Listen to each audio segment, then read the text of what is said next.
Celebrando a vida e a saúde, as graças maiores que Deus nos concedeu. Estamos dando início a mais um programa Estrela Guia na TV. A você, minha telespectadora amiga, a você, meu telespectador amigo, que nos honram sempre com a sua presença, o nosso muito obrigado, na certeza que, mais uma vez, nós vamos poder passar a você informações úteis, utilíssimas. Hoje estamos falando na área de saúde, nós vamos falar sobre cirurgia refrativa. Para isso contamos com a presença do Dr. Janduí Perino Filho. Muito obrigado, Dr. Janduí, por mais uma vez. Satisfação imensa em estar aqui novamente e colaborar com a equipe da TV Com, né? E para os telespectadores de uma maneira geral, né? Vamos lá. São informações utilíssimas, né, doutor? Sim, que nós vamos ter hoje, é isso? Com certeza. Mas eu também não posso deixar de agradecer a TV Com, ao Augusto Capô de Casa, nosso diretor-presidente, e a essa maravilhosa equipe de produção, que é a Gisele, Reale, a Victória, Amanda, Thaís e a dona Joana também, que faz o melhor café da TV Com. Se não fosse esse grupo, esse pessoal, que com muito amor, com muita capacidade, com muita boa vontade, estivesse atuando, você não teria nosso programa tão bonito como está vendo na sua telinha. Obrigado a vocês, viu, Reale, Gisele, a todos. Nosso muito obrigado por mais uma vez estarmos aqui juntos. E vamos, sem mais delongas, dar início ao nosso programa. Doutor Janduí, o senhor é oftalmologista, Faculdade de Medicina da Universidade Federal do Paraná. Do Paraná, que você se formou lá, membro da Sociedade Brasileira de Cirurgia Refrativa e Catarata. A cirurgia refrativa é específica, junto com catarata, é tão importante geralmente assim? Eles atuam associados em congressos, né? Ah, é? É. E assistente externo do Instituto Barraquer de Barcelona, né? Ex-assistente, Ex-assistente. Né? E esse professor da Faculdade de Medicina da Uniluz também. Da Uniluz, exato. Quantos anos o senhor deu? Acho que foram 16 anos, se eu não estou enganado, 16 anos na cadeira. É um bocado de tempo. É uma vida. É uma vida, né? É uma vida. E hoje o senhor tem na clínica hospital. Então, nós estamos na Vista Laser, oftalmologia, né? Na Júlio Conceição, 296, quinto andar. E estamos lá há 3 anos, uma clínica bastante moderna, com bastante aparelho e tal. Bacana. E junto com o seu filho, o Dr. Fabrício. Fabrício, também, exatamente. Estamos juntos lá. Oftalmologista, na sua clínica, eu me trato já há anos, cirurgias, catarata, e eu sou testemunho da qualidade e da otimicidade do serviço que é prestado lá. Muito obrigado. Muito obrigado. Vamos lá? Sem mais delongas, vamos começar a aproveitar esse tempo. Hoje nós vamos falar com maior profundidade sobre a cirurgia refrativa, né? Mas antes eu queria lhe perguntar alguma coisa que elucide também a mim e os nossos telespectadores. O que é miopia? Vamos projetar o primeiro slide. A miopia é o seguinte: quando existe um alongamento do globo ocular, o eixo antero-posterior, ele está alongado maior que o tamanho normal. O tamanho normal, quando a gente vê no diapositivo à esquerda, é o tamanho normal. Observe que do lado direito, onde está escrito miopia, existe um alongamento. O foco luminoso não incide na retina. Os raios luminosos acabam incidindo numa área antes da retina, porque o globo está aumentado. E com isso existe uma dificuldade de visão para longe. Então você coloca uma lentezinha divergente, também chamada de côncava, né, para você corrigir, fazer com que esses raios luminosos incidam na retina. Então a miopia é um alongamento antero-posterior do olho, bem como uma curvatura um pouco mais aumentada da córnea, entendeu? Então isso aí gera miopia. A hipermetropia, acho que é o próximo slide. Hipermetropia é o contrário, o olho é menor que o tamanho normal. O raio luminoso, em vez de incidir na retina, vai incidir num ponto depois da retina, que provoca um déficit visual muito para perto e também, em alguns casos, para longe. Coloca-se lentes convergentes, biconvexa, né? Para fazer com que esses raios acabem incidindo exatamente sobre a retina. Aí melhora a visão. Tão simples, né? A miopia, é verdade. Então... Questionamentos sobre astigmatismo, que os clientes questionam muito. Doutor, o que é astigmatismo, né? Vocês estão vendo no diapositivo do lado esquerdo, é normal. Astigmatismo é quando existe 2 focos luminosos em pontos diferentes da retina. 2 focos luminosos. Um pode ser antes da retina e o outro pode ser depois da retina. Ou pode ser um na retina e o outro antes da retina. Então formam 2 focos luminosos. Então o paciente que tem astigmatismo tem dificuldade muitas vezes de discernir de tipo número 8 com a letra B, ele faz uma espécie de confusão. Existe uma diferença de curvatura corneal de tal forma que esses raios não são incididos num ponto só na retina, em 2 pontos diferentes. Está entendendo? Então gera essa... E o que causa esse astigmatismo? Tem algum... Então, existe a córnea normalmente, ela é um meridiano, existe um meridiano vertical, meridiano horizontal, uma diferença de curvatura. Vamos dizer que o meridiano dela vertical seja um pouco maior que o meridiano horizontal, vai gerar astigmatismo. Ou inverso. Isso pode vir a advir com o tempo? Ou é de nascença? Pode. Existe, evidentemente, os casos já congênitos, né, de aparecimento numa fase curta da vida, já crianças pequenas, às vezes tem miopia, astigmatismo associado, ela pode estar associada com hipermetropia, né, e pode ser adquirido também. Não tem, às vezes por trauma, você acaba provocando uma irregularidade na córnea e pode levar à formação de astigmatismo. Né. Aproveitando esse gancho, como é que o senhor vê hoje em dia o cuidado que é dado às crianças no que se refere à visão? Então, muito importante. Eu já fiz algumas palestras no Secretaria de Educação e Cultura, quando eu estava na Secretaria da Saúde aqui em Santos, né?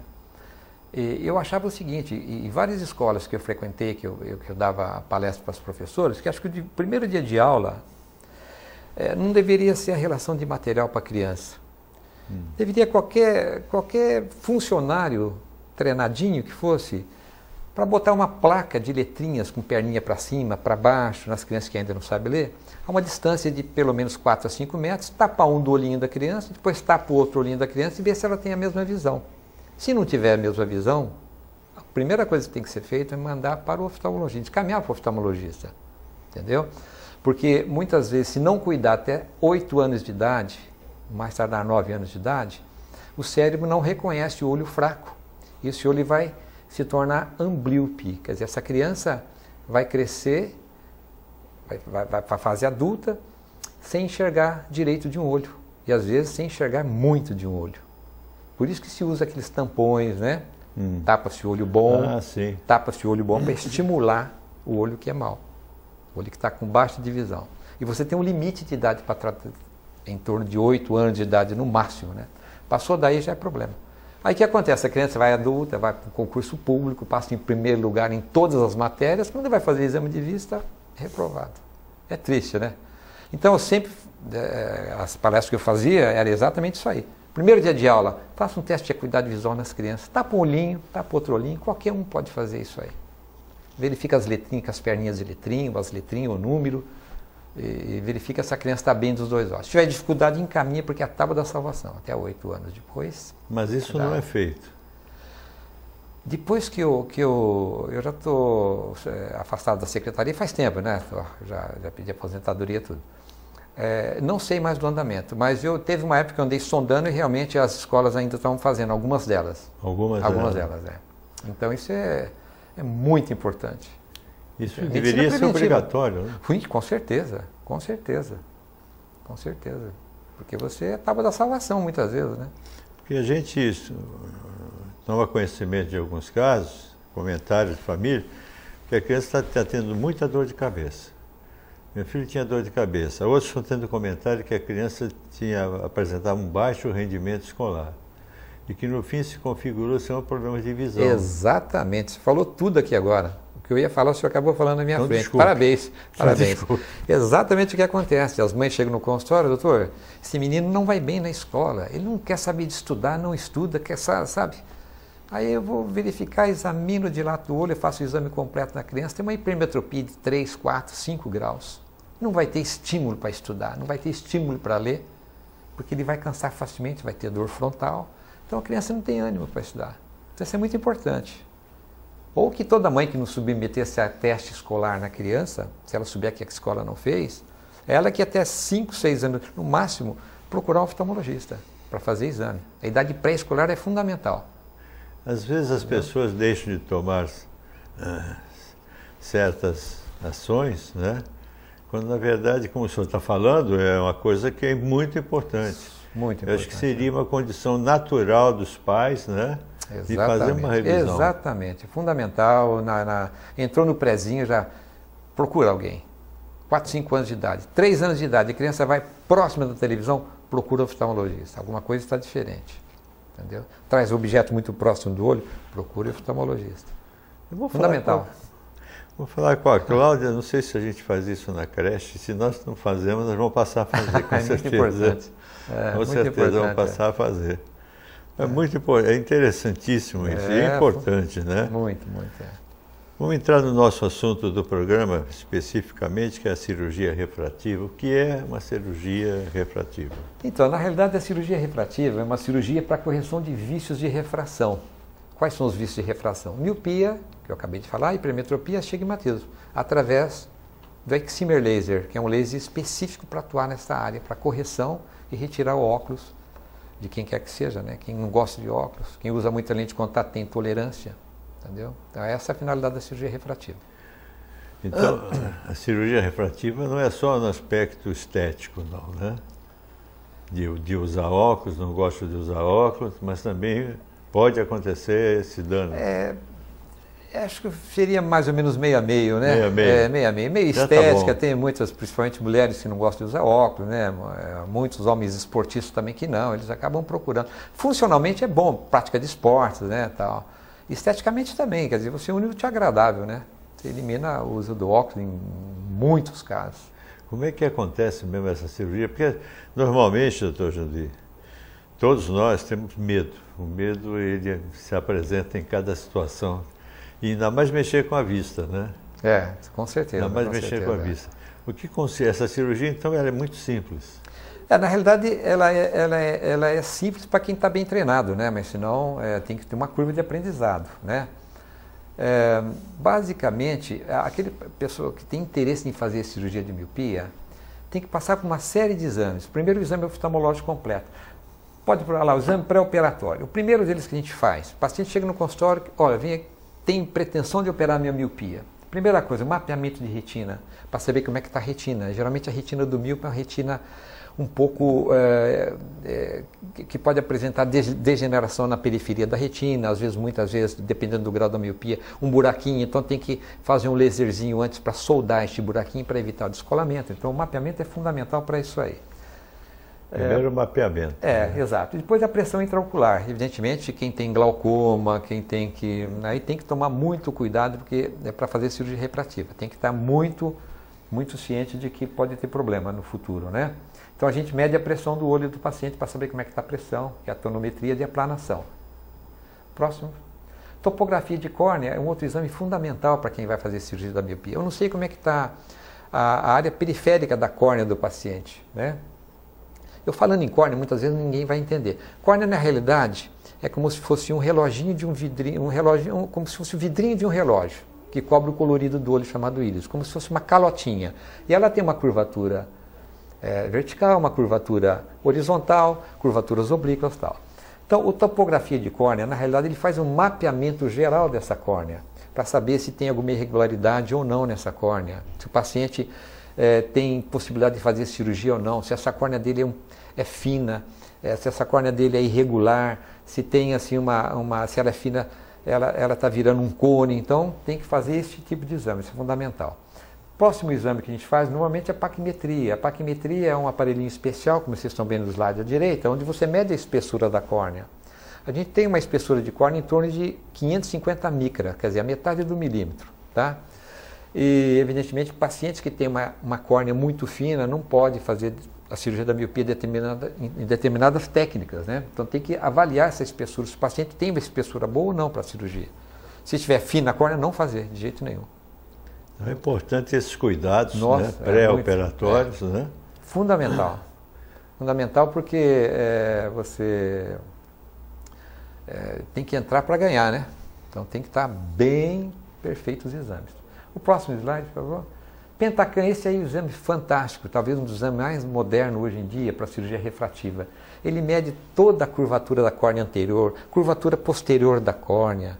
Ele oferece para a gente a espessura da córnea, se o paciente pode realmente operar. Esse aí é o top de linha, porque ele faz uma análise tridimensional da córnea, como se fosse uma tomografia de córnea. É uma tomografia. Então, inclusive, ele mostra até para a gente pacientes que têm o começo de um começo de catarata, ele já indica, que muitas vezes passa despercebido pelo exame oftalmológico. Ele já dá uma dica para a gente. Então, é um exame fundamental. Ele apareceu recentemente ou já tem algum tempo? Não, já tem, Pentacan já tem. Já tem algum tempinho, sim, já tem. É que eles vão modernizando cada vez mais, né? Esses cuidados são obrigatórios, então? Obrigatório, tem que fazer. Se o paciente, se o médico quiser ter um bom resultado e o paciente sair satisfeito, tem que fazer.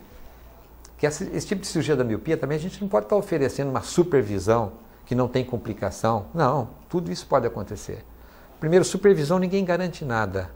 Eu estou falando aqui no Brasil, mas isso nos Estados Unidos. A gente está sempre em contato em cursos aqui no Brasil, fora e tal. Ninguém oferece, vai zerar a sua visão. Você vai fazer a cirurgia, vai zerar. O que você praticamente oferece para o paciente é a chamada visão social. Ele vai praticar um esporte, a mulher vai se maquiar, vai para um casamento, vai para um batizado, enfim, essa visão é garantida, né? Mas a filigrana, muitas vezes, a gente não dá para afirmar. A maioria dos pacientes, graças a Deus, consegue, desde que você faça uma técnica adequada, os exames são adequados, ele consegue zerar. Consegue zerar. Desde que não seja um grau aberrante, né? Aí consegue. Mas sempre existe uma grande melhora na visão. Sim, com certeza. E sem óculos, né?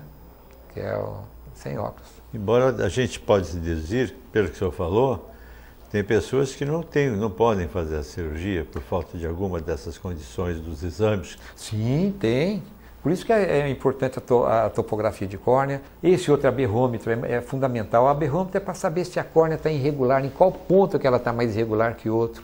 Então existe hoje em dia uma cirurgia chamada cirurgia personalizada. Uma cirurgia personalizada é uma cirurgia que corrige praticamente todas as irregularidades da córnea. Então o que acontece? Você faz uma cirurgia normal da miopia e o paciente fala, doutor, estou ótimo durante o dia. Durante a noite eu tenho ofuscamento na visão. Isso aí é chamado glare noturno.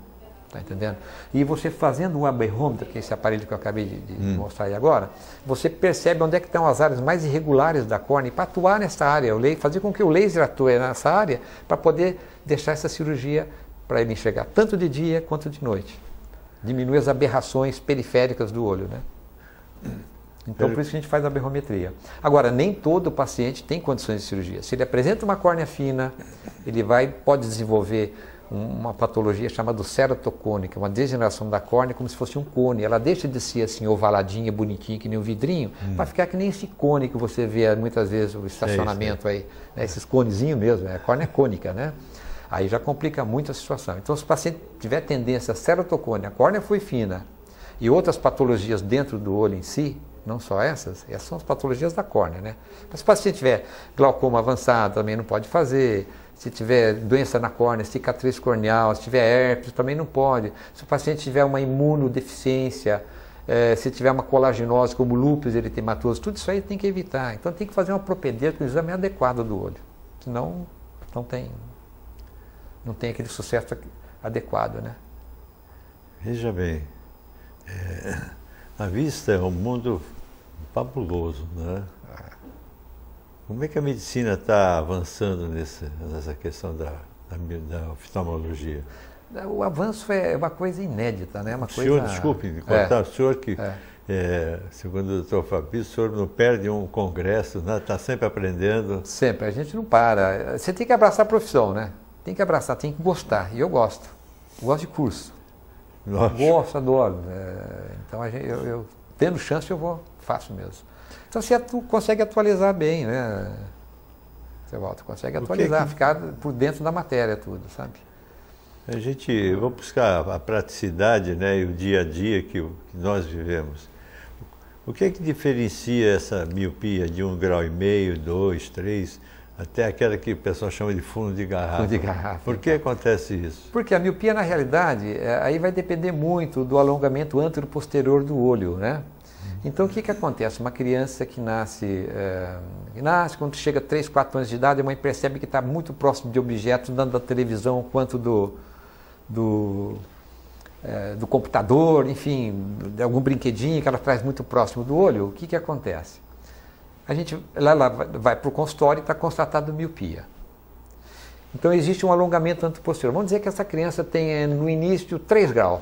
Que acontece com frequência. Eu já peguei criança com 7 graus, de 4 anos de idade, com 7 graus de miopia já. Então, hipoteticamente tem 3 graus, ou tenha 2 grauzinhos no começo. Essa criança está crescendo, não está? O olho está crescendo também, não está? A miopia está crescendo, está evoluindo. Está entendendo? Então, qual é a data, vamos dizer assim, a data aproximada de estabilidade refrativa, de estabilidade da miopia? É quando o paciente atinge a fase adulta. Quando ele tiver 18, 19 anos, dificilmente vai crescer mais, não vai? Teoricamente, nessa faixa etária, o olho também para de crescer. E a miopia tende a estabilizar. Entendeu? Então ela pode ser progressiva. Começa com 2 graus, dali 2 anos tem 4, dali tem 6, 7, 8, 9, tá entendendo? E pode ser que não evolua tanto assim, mas existe essa chance de evoluir. Então na idade adulta, teoricamente, ela tende a estacionar, mas medicina, tanto no amor quanto na medicina, a gente nunca diz jamais e nem sempre. Né? É verdade. Então, não tem como dizer para não, vai chegar com 19 anos, dá para fazer a cirurgia porque vai estar estabilizado. Não, pode ter aumento. Pode ter aumento ainda. A grande maioria, sim, mas toda regra tem exceção. Então, tem que estabilizar a miopia, saber que ela está estável para depois operar. Porque senão, se eu opera a miopia, o que vai acontecer? Dali 2, 3, 4 anos, doutor, estava ótimo, de repente, estou com dificuldade para enxergar de novo.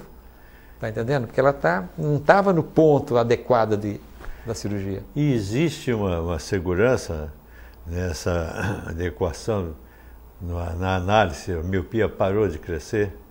Tem. Existe um padrão para isso aí. Vamos supor que eu atendo um paciente que há 2 anos está com 5 graus de miopia. Ele vem consultar comigo, foi para 5,25.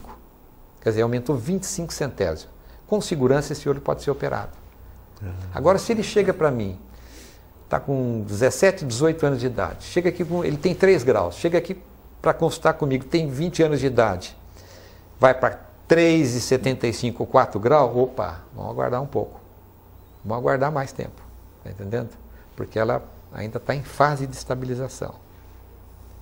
Passou 2 anos depois, volta, não está estabilizada porque não aumentou, e aumentou, o que aumentou foi muito pouco nesse espaço de tempo, 0,25, por exemplo, está em condições de fazer. Mas mesmo assim, todo e qualquer grau de miopia, mesmo esses de 7 graus, eles têm correção? Tem correção. Veja bem, tem um limite, né? Em torno de, vamos dizer assim, em torno de 10, 11 graus de miopia, você ainda pode fazer a laser. Está entendendo? Você pode fazer laser ainda dependendo das circunstâncias e do exame oftalmológico do paciente. Agora, paciente que tem 15, 16, 17 graus, não é possível corrigir através da córnea, através do laser. Não é possível.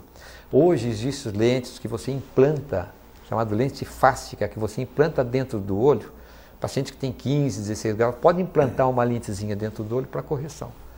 Ela é plantada, ela é apoiada no colorido do olho, chamado íris. Caramba! Está entendendo? Só que também tem ressalva, né? Porque você tem que estar sempre controlando o paciente, amanhã depois ele pode fazer catarata, já não vai ser uma cirurgia tão simples de ser feito. Essa lente dentro do olho pode prejudicar as camadas mais internas da córnea, chamada endotélio. Então, tudo tem que ser minuciosamente explicado para o paciente para saber se ele aceita esse tipo de coisa. Isso é fundamental. Quer dizer, existe sempre um risco. Mas eu desconhecia que tem graus de miopia de 15, 17. Tive. Quando eu estava na Europa, em Barcelona, atendi uma espanhola com 28 graus. Para chegar a 15% de visão. Ela enxergava alguma coisa? 15% de visão, para chegar com 28 graus. Caramba. Uma senhora de 40 e poucos anos, me lembro dela perfeitamente. Dona Purificação.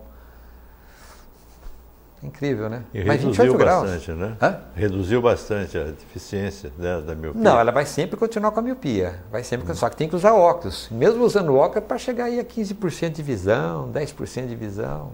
É incrível, né? Mas é muita coisa, né? Porque aí a retina já está totalmente degenerada.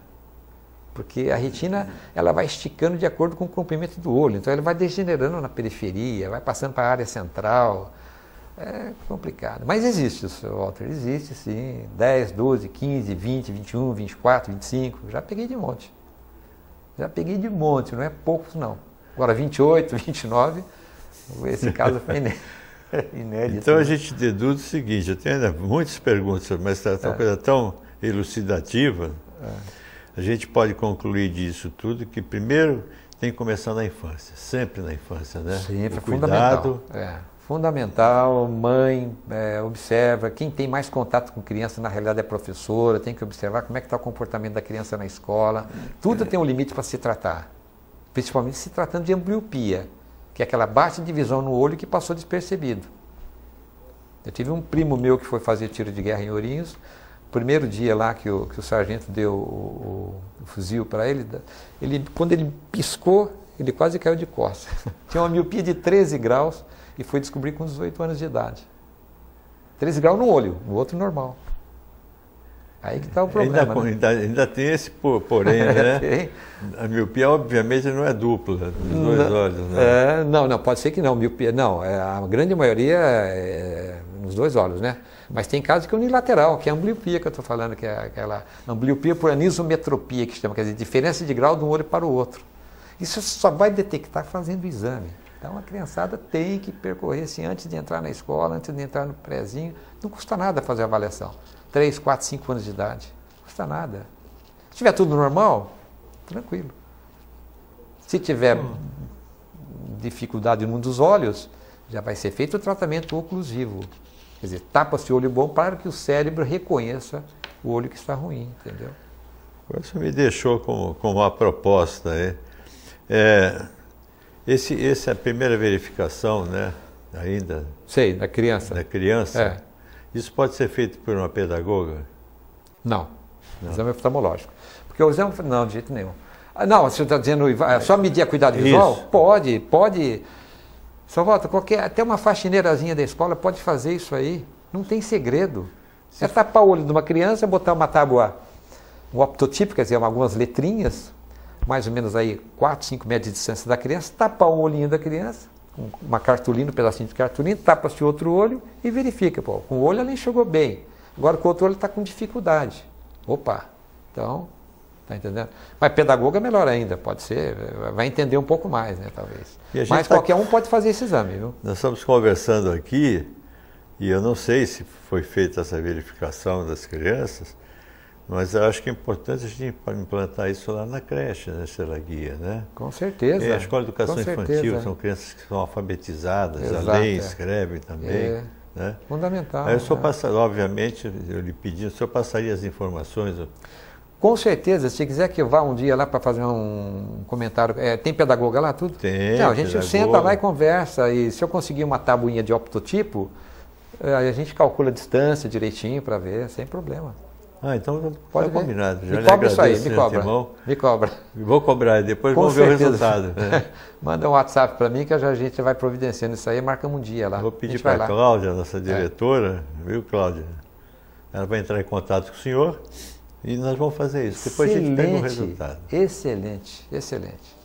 Seria Isso é bom, porque a Estrela Guia fazendo isso, eu não sei as outras entidades, tem tantas creches, tantas escolas de educação pode passar para outras também, velho. A gente pode estar convocando. Poxa vida, faz uma matériazinha divulgando aí, isso, né? Faz uma matéria direitinho, divulga, né? Divulga a matéria, legal. Fundamental. Quais são a idade das crianças lá? É de 1 a 6 anos. 1 a 6, idade boa. Pega desde o pequenininho, não sei a dificuldade de exame, até os 6 anos sai alfabetizado e já vai para a prefeitura. Com certeza, já vai corrigido. Muito obrigado já. Estamos à disposição. Viu esse programa como é importante? Ilustra muito, né, seu Walter? Doutor Janduí, está muito boa a conversa, muito elucidativa, mas infelizmente nós temos que fazer um breve intervalo, nós voltamos já. Daqui a pouquinho.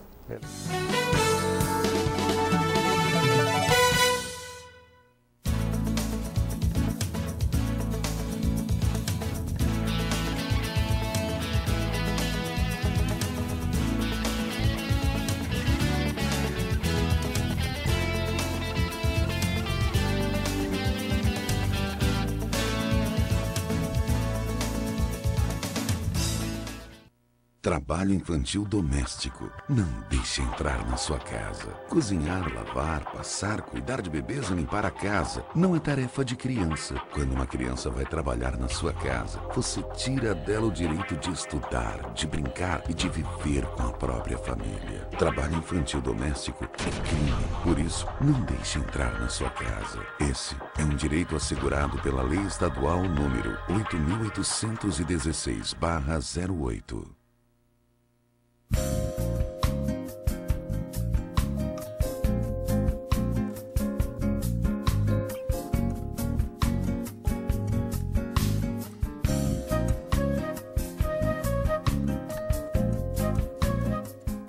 A melhor programação RVD. Mande a sua mensagem para o nosso WhatsApp 13 997 72 8946. Peça sua música, mande seu recado e concorra a muitos prêmios. Rádio RBD, música e esporte para você. Suco! Suquinho! Ah, é de morango! Eu adoro suquinho de morango! Oba! Eu quero!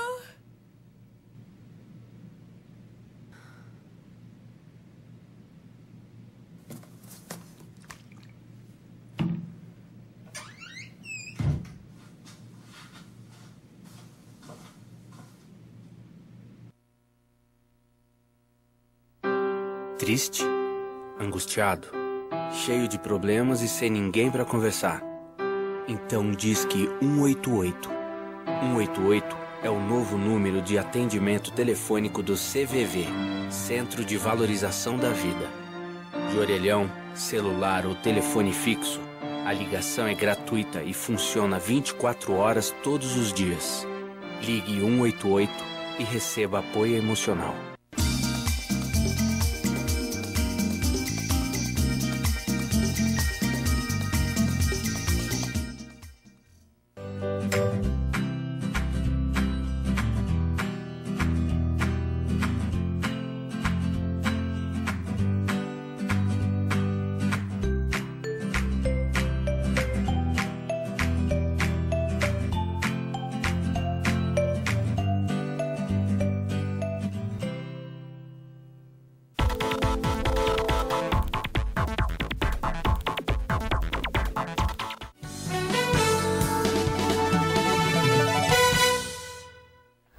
Você está assistindo o programa Estrela Guia na TV. Hoje nós estamos falando de cirurgia refrativa com o Dr. Janduí Perino Filho. Já estamos no segundo e último bloco, né? Mas é um bloco um pouquinho longo, entre aspas, porque nada é longo aqui, o tempo aqui voa, né? E nós temos ainda tantos assuntos a serem abordados. Mas eu queria aproveitar um pouquinho e também falar um pouquinho da nossa creche. É uma creche e escola de educação infantil.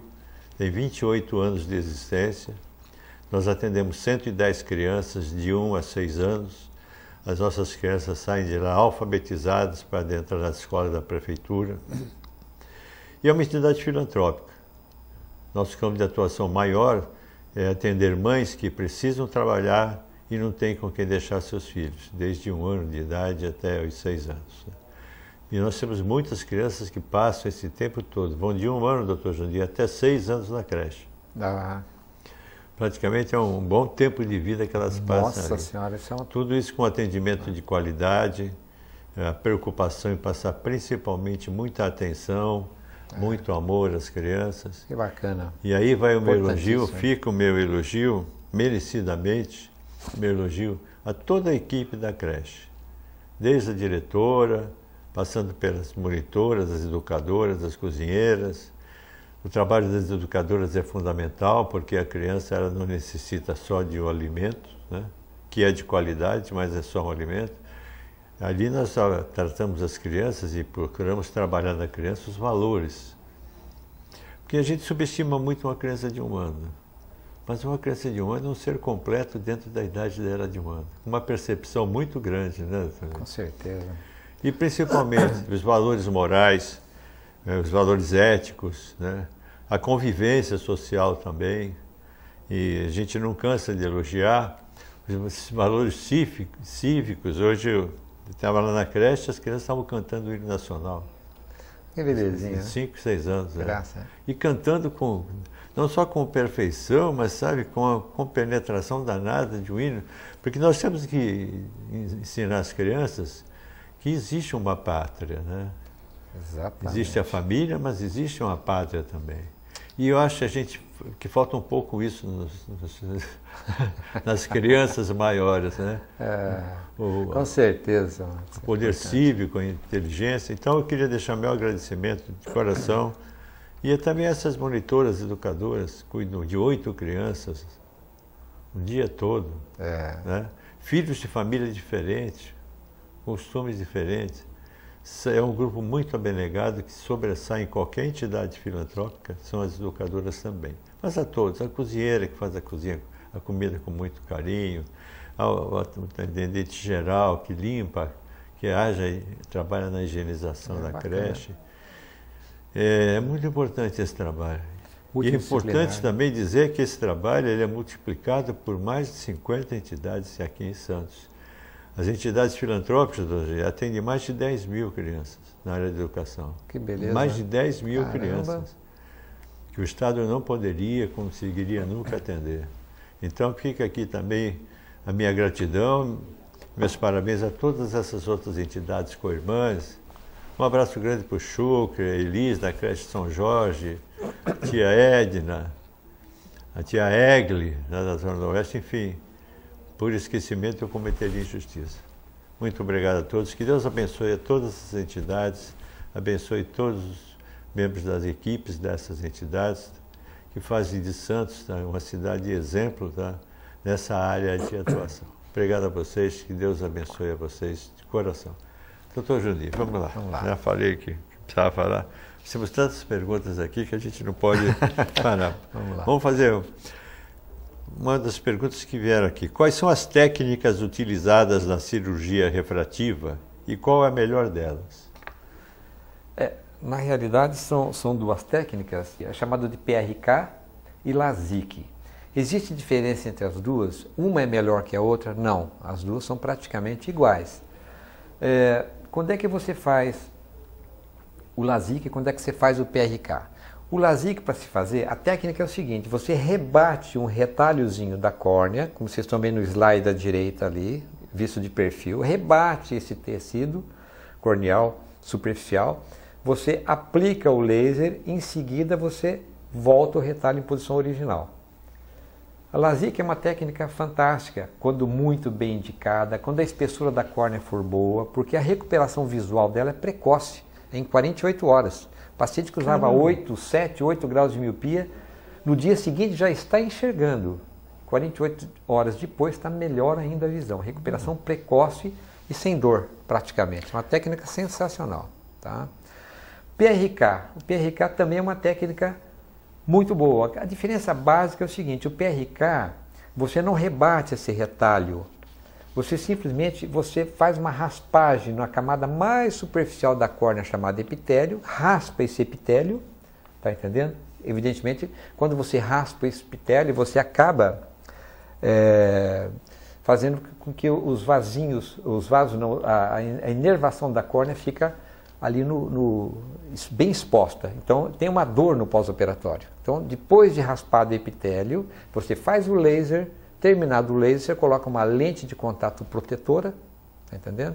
Deixa essa lente aí por 4, 5 dias para se refazer o epitélio.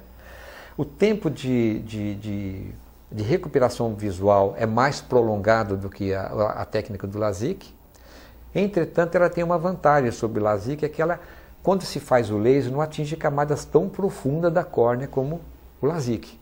Então, todas têm prós e contra, né? Mas na realidade as duas técnicas são praticamente iguais do ponto de vista visual. Uma é mais rápida a recuperação visual, a outra é mais lenta a recuperação visual. Essa PRK, ela cursa com dor no pós-operatório. Muitas vezes o paciente se queixa de dor, lacrimejamento, queimação, coisa que não acontece no LASIK. Mas ela pode fazer em córneas que sejam um pouco mais finas. Essa é a grande vantagem da PRK. A córnea sendo um pouco mais fina do que o normal, pode ser que o LASIK não te dê tanta certeza da cirurgia em si, porque tem que ter uma córnea com uma boa espessura, então você faz o PRK. do paciente. Isso tudo tem que ser tecnicamente, né, Sim. definido pelo cirurgião. Exato. O cirurgião atua de acordo com os exames que ele solicitou, que é a topografia, que é a espessura da córnea, você mede pela paquimetria, aquele slide que eu mostrei logo no comecinho, tá entendendo? Então, baseando nisso aí, baseando no Pentacam, que hoje é fundamental para esse tipo de cirurgia, e o Pentacam dá tudo certinho, os exames estão perfeitos para a cirurgia, o sucesso é absoluto. Puxa, que bacana. É. E tem a contraindicação? Sim, existem algumas contraindicações. Você, por exemplo, não vai operar uma senhora grávida, né? Uma senhora que está amamentando, porque existem alterações hormonais que podem influenciar na cirurgia, no exame, na própria contextura anatômica da córnea, funcional da córnea e tal. Pacientes que têm doenças oculares, glaucoma, retinopatia diabética, paciente que teve com frequência úlcera de córnea por herpes, não tem como fazer cirurgia. Então tem que fazer exame detalhado, né? Sistemicamente, pacientes que têm problema de lúpus eritematoso, que são as colagenoses, pacientes que têm problema de imunodeficiência, né? Tipo as doenças, né? Citomegalovírus, AIDS e tal. Você não vai indicar para fazer a cirurgia. Então, você tem que analisar corretamente todos os problemas do paciente, a história pessoal dele, a anamnese pessoal, sofre disso, sofre daquilo, você tem esse problema, tem outro, não tem? Aí parte para o exame oftalmológico completo, tá entendendo? Aí você faz uma análise das duas e chega à conclusão de que é possível operar ou não é possível operar. Então, existem casos que não compensa o risco, né? Não e cabe também ao cirurgião alertar. Bom isso, senso, né? Bom senso, alertar, conversar com o paciente, saber qual a expectativa do paciente, né? Porque tem muitos pacientes que chegam lá, doutor, eu estou enxergando, mesmo com óculos, não enxergo 100%. Então eu quero vir aqui para operar a minha miopia para me chegar a 100%. Não é assim. Não é assim. A cirurgia em si não vai melhorar a visão do paciente. Importante. Se o paciente tiver, exatamente, se ele tiver 50% de visão com óculos, ele vai continuar com 50% sem o óculos. Se ele tiver 100% com óculos, ele vai ter 100% sem o óculos. Tá Isso é importantíssimo, que eu já tive conhecimento, as pessoas pensam que vou fazer a operação da miopia, ela vai ficar plena de visão. É importante isso, é fundamental até para elucidar as pessoas. Sem dúvida, né? Os detalhes, né? Lógico. É o que eu falo para os pacientes. Substituir óculos é uma coisa, né? Exato. Você refazer a visão totalmente, não. Isso, exatamente. E aí já não é possível. Exatamente, isso, né? Exatamente, é isso aí. Vamos aos medos. Dói cirurgia refrativa? Não, cirurgia é totalmente indolor. Totalmente indolor. E é feito inclusive com anestésico tópico local, né? Ah, é? Colírio mesmo. Não é anestesia, não é feita anestesia, é colírio local. Tem paciente que pergunta, doutor, e se eu piscar durante a cirurgia? Hoje as técnicas são tão modernas que os aparelhos têm um elemento chamado eye tracking, que se o paciente mover o olho, vamos dizer, mover vagarosamente, o laser acompanha essa posição do olhar e aplica o laser como se estivesse em posição normal. Tá? É a modernidade do aparelho. E se o paciente mover o olho bruscamente, o laser para. Quer dizer que se ele fizer um movimento assim lento, o laser acompanha e continua a aplicação. Se ele fizer um movimento brusco, ele para. Ele dá um stop ali na hora. Ele é fantástico, né? E o paciente também não vai piscar também, porque a gente coloca um aparelhinho chamado blefarostato, um separador de pálpebra, né? Que isso é colocado no olho, para evitar, evidentemente, que o paciente feche o olho, entendeu? Mas a movimentação não dá. Quanto tempo? Bom, já que já começamos, vamos elucidar as pessoas que pretendem operar, fazer a cirurgia refrativa. Quanto tempo dura cada cirurgia em média? A cirurgia varia de acordo com a técnica utilizada, vamos dizer aí, hipoteticamente, entre 5 a 10 minutos no máximo. Só? Só. É muito rápida, muito rápida. Os cuidados pós-operatórios? Evidentemente, quando você faz o PRK, o cuidado é um pouquinho mais acentuado, você tem que botar uma lente de contato para refazer esse epitélio rapidamente, né? Essa célulazinha que foi descamada para poder aplicar o laser. Quando você faz o LASIK, tem que evitar coçar o olho, essas coisas, para não deslocar o retalho. Eu já tive caso, por exemplo, de paciente que foi pingar o colírio, uma jornalista, né? Foi pingar o colírio e pingou o colírio, chegou a pontinha do frasco no retalho. Aí no dia seguinte ela foi no consultório, doutor, o olho esquerdo está ótimo, estou enxergando tudo. Agora o direito, ó, estou vendo nada. Levei um susto, né? Na hora, levei um susto.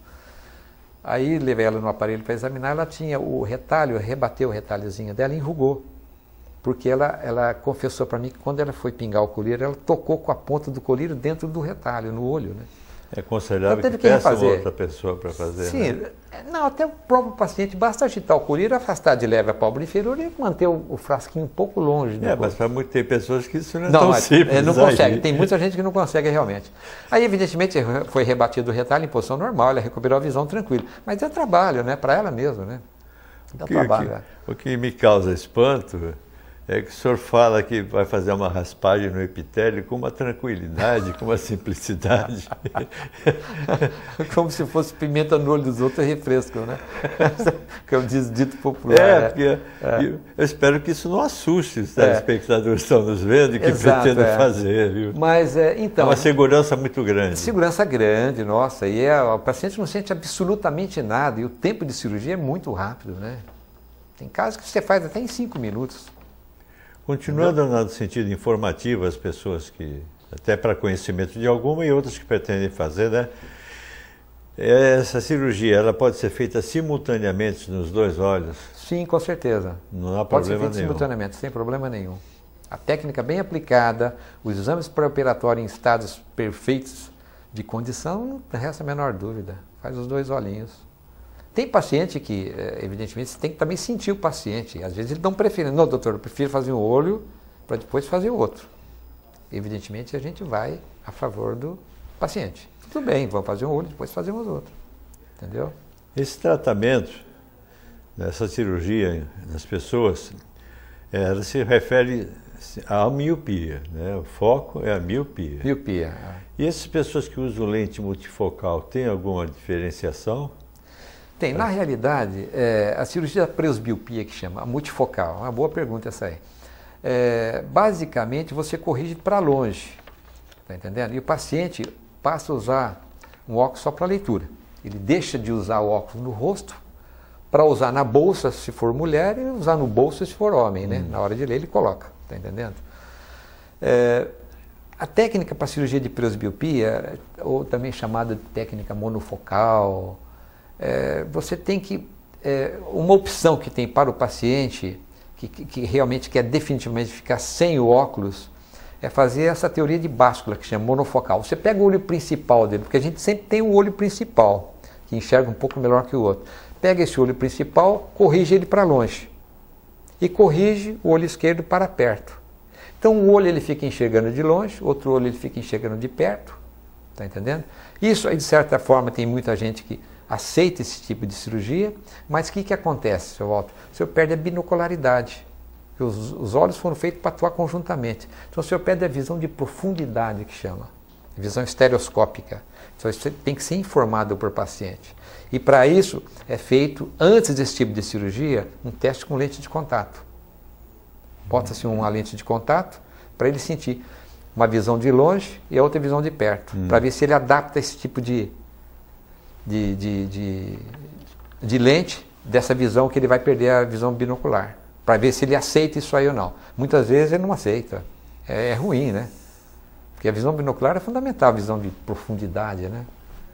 Nós estamos conversando, o foco tem substituir o óculos, né, com essa operação. E quem tem lente de contato? Tem alguma modificação, alguma alteração? Então, tem paciente que usa de lente de contato, que também já está cansado de usar lente de contato, né? Você tem que ficar vários dias sem a lente de contato para se fazer um exame adequado, né? Se ele usa gelatinosa, no mínimo, aí 4 a 5 dias sem a lente para fazer os exames. E muitas vezes você, mesmo com 4 a 5 dias sem lente, o exame está alterado, você pede para ficar mais tempo sem a lente, para não ter um fenômeno chamado arpege, que muitas vezes esse exame, quando você faz a topografia, dá uma impressão que ele tem a córnea fina, alongada, com ceratocone, mas na realidade não é, pelo uso da lente de contato. Então muitas vezes tem que ficar mais tempo sem a lente. Se ele usa a lente rígida, então, pelo menos umas 2 semanas sem a lente. Esse é o mínimo. Repete-se o exame, se continuar alterado, se dá mais um prazo para ele até que haja normalidade. E pode ser que não haja normalidade. Aí você não faz. Se houver normalidade, você faz a cirurgia. Doutor Janduí, que riqueza de programa, nós estamos chegando ao fim, não vamos terminar naquela correria. Eu gostaria que o senhor fizesse suas considerações gerais sobre o programa de hoje, sobre a matéria que foi divulgada. Então, a cirurgia refrativa é uma cirurgia que você, em primeiro lugar, tem que sentir o que o paciente deseja. Não prometer para ele jamais a chamada supervisão. Olha, se eu operar, você vai enxergar tudo. Você vai operar, as complicações são mínimas possíveis. Não, você tem complicações como toda cirurgia, como toda agressão ao corpo humano. Um preguinho enferrujado na sua pele, se não cuida, você pode morrer de tétano, não é isso? A cirurgia tem tudo para correr muito bem, mas o paciente tem que estar informado de tudo e assinado um termo de consentimento. Isso é fundamental. Sobre as possíveis complicações, sobre os possíveis resultados, está entendendo? Então, de uma maneira geral, fazendo-se um exame adequado, sentindo o perfil do paciente, o sucesso é total. Agora, na dúvida, eu prefiro não fazer. Se eu percebo que algum exame está inadequado, ou que ele pode ter problema no futuro, eu procedo com o paciente como se fosse algum parente meu. Essa eu faço com todos os meus pacientes. Eu sinto ele como se fosse um parente. Mesmo havendo risco e com a intenção do paciente dar continuidade ao processo, o senhor faz a cirurgia? Se houver risco, não. Não. Prefiro não fazer porque eu quero dormir sossegado, seu Walter. Eu quero botar a cabeça no travesseiro e dormir sossegado. É questão de ética. Eu sou muito chato, realmente. Eu quero as coisas certinhas, né? Para que o resultado seja bom. Isso é bom, doutor Janduí. Nós estamos terminando, infelizmente, o programa Estrela Guia. Eu acho que foi dissecado por completo qualquer coisa sobre a cirurgia refrativa, a miopia, e nos estendemos ainda algumas coisas na escola. Peguei um gancho aqui da questão da creche, e a gente vai procurar estender isso, consultar as outras entidades filantrópicas, vamos multiplicar isso. Eu queria agradecer e mandar um abraço grande a algumas pessoas, das tantas que não são caras, as pessoas que me encontram na rua e por causa do meu chapéu, me conhecem do programa e dizem, eu vi o seu programa. É um patente nessa hora. Sem chapéu eu sou zero à esquerda. Essas pessoas que nos abordam falando sobre o programa, isso é muito importante. E os amigos, grandes amigos que nós temos, primeiro a Cláudia, a diretora da creche, as monitoras já me repetindo, sempre me tornando repetitivo.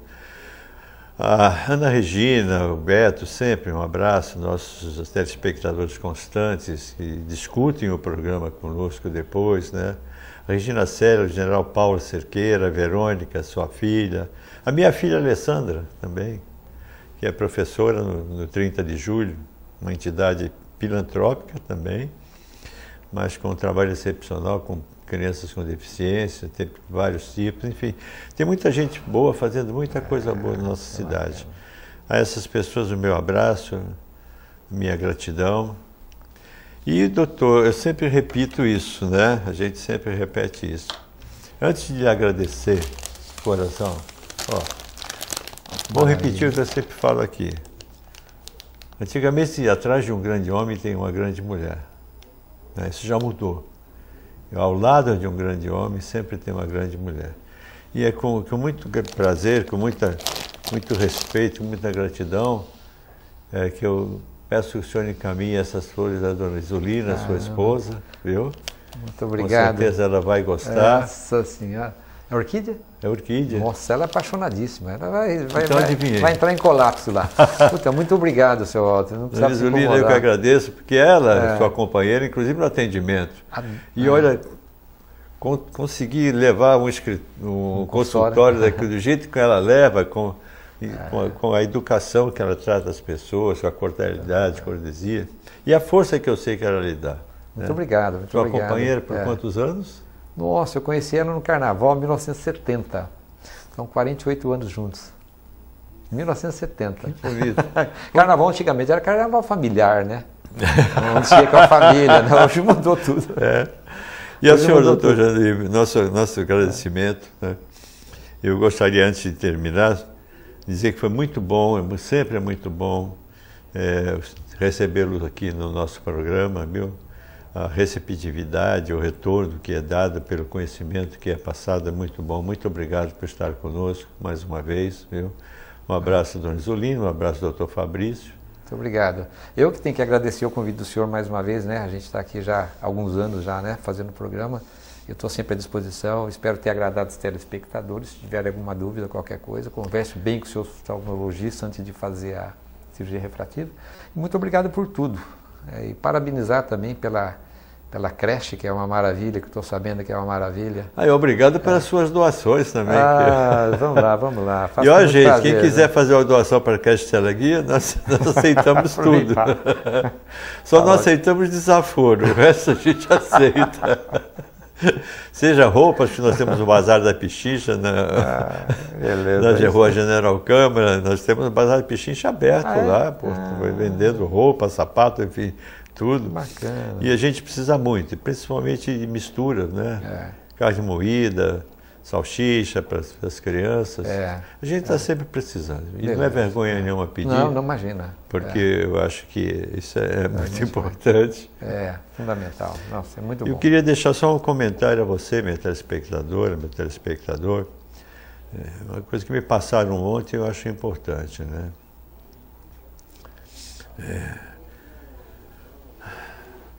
Uma vez perguntaram a um grande mestre quantos anos ele tinha de vida. Quantos anos você tem de vida? E aí ele falou assim, ele já tinha idade, barba branca. Eu falei, tenho. Quantos anos eu tenho? 8, 10 anos. Aí, diante do espanto da pessoa que perguntou isso, mas como 10 anos? O senhor é idoso, tem a barba? Não. Para mim, conta os anos que eu ainda vou ter de vida. Olha. Os que eu já vivi já passaram. Já passaram. Inteligente, né? É inteligente, são do passado. O que eu tenho é daqui para frente. E cada dia que eu vivo é o primeiro ano do que eu tenho de resto de vida. O primeiro ano que pode ser o último. Olha. É verdade isso. Então é importante a mensagem que me passa de nós aproveitarmos ao máximo o nosso hoje, o presente. Ontem já foi passado. O futuro é um mistério. O presente é o hoje. O nome já diz, é um presente que nós ganhamos de Deus, de estarmos vivos, e cabe a nós aproveitarmos ao máximo esse dia de hoje, cada dia de hoje. Porque o nosso primeiro dia de vida pode ser o último também. Com certeza. Eu acho que isso aí é uma mensagem muito interessante, importante, né? Que a gente faça uma reflexão e lembre-se disso às vezes, né? Nós não somos eternos não, gente. E também temos que ser sábios, inteligentes naquilo que a gente aproveita da nossa vida. Agradecendo a você, minha telespectadora amiga, a você, meu telespectador amigo, sou Janduí, pelo programa de hoje. Que Deus abençoe a todos nós, muita paz, muita força, muita saúde nos seus lares, nas suas famílias. E até o próximo programa, se Deus quiser.